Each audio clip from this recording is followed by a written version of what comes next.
Okay, here in Africa, we believe in several things, but we believe in stories. Our parents told us folk tales when we were quite younger.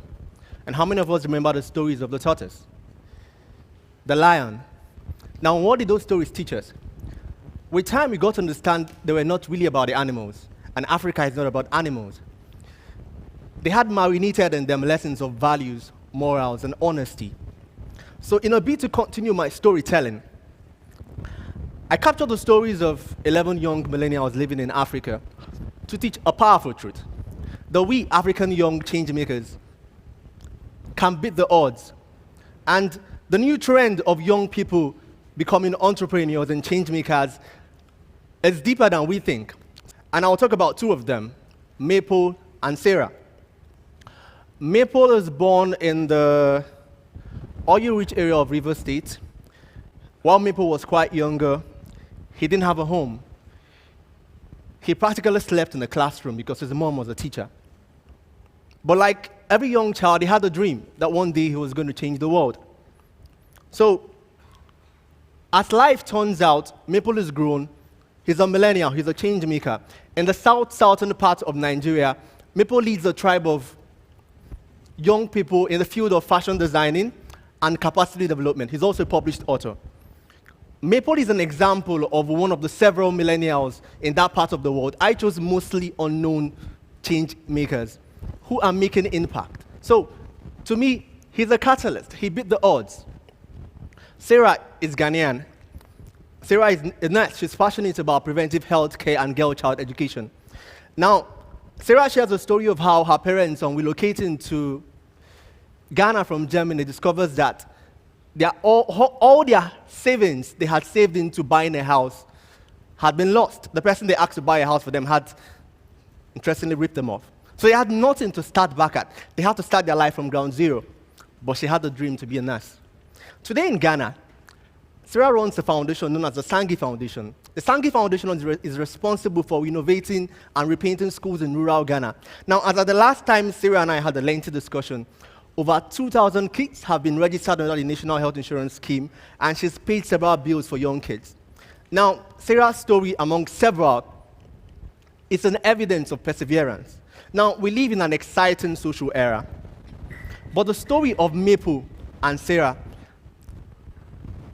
shows to us the power of the mindset we should have as change makers. Now, as change makers, we should not sit around and expect a messiah to come and help us. We should not sit around and host pity parties when life doesn't turn out as we expect it to be. We live in an exciting social era with young people creating amazing solutions in form of tech. Now, there's a tech software revolution. And if you have not visited the Silicon Valley of Lagos, the Idea Hub and the CC Hub, you should visit and find out what young people are doing. Zuckerberg visited last year, and the huge validation it gave to tech entrepreneurs is super amazing. Now, listen carefully. How many of us in this hall knows what this is called? Good. How about this? I hope I get this. Now, the Mannequin Challenge. Now, with youthfulness and zest, the dab and the Mannequin Challenge went viral. Now, the young people globally who pushed this never asked for the permission from the government. Rather, what did we do? We had to co-create by creating our own versions of dab and Mannequin Challenge. As young influencers, we have a seat on the negotiation table, and I hope we are aware of that. The former trend of authority being a currency of power is first slipping away to influencers. Now we have young influencers leading, and they are the people we look up to. And this is my own clarion call. As young change makers everywhere, we should refuse and accept that we are stakeholders. We should refuse to believe we don't have the power and accept we're stakeholders and we're sitting on the spotlight where we should have a stake. Each and every one of us has what it takes to make a difference. Each and every one of us can become the story that will inspire this generation. We've heard several stories today at TED, and this is just a minute of what all of us can do. So this is me. We should stop asking for permission to live our dream. There are daily collaborations of young people online that we've been able to make impact with. And like the saying goes, You don't need permission. You don't need anyone's permission to live your dream. You could be a dancer. Go live your dream and stop seeking for validation. And if you're wondering what this is what I'm about to do. This is a coconut. Just in case this coconut doesn't break, go out there and break your own coconut. Thank you.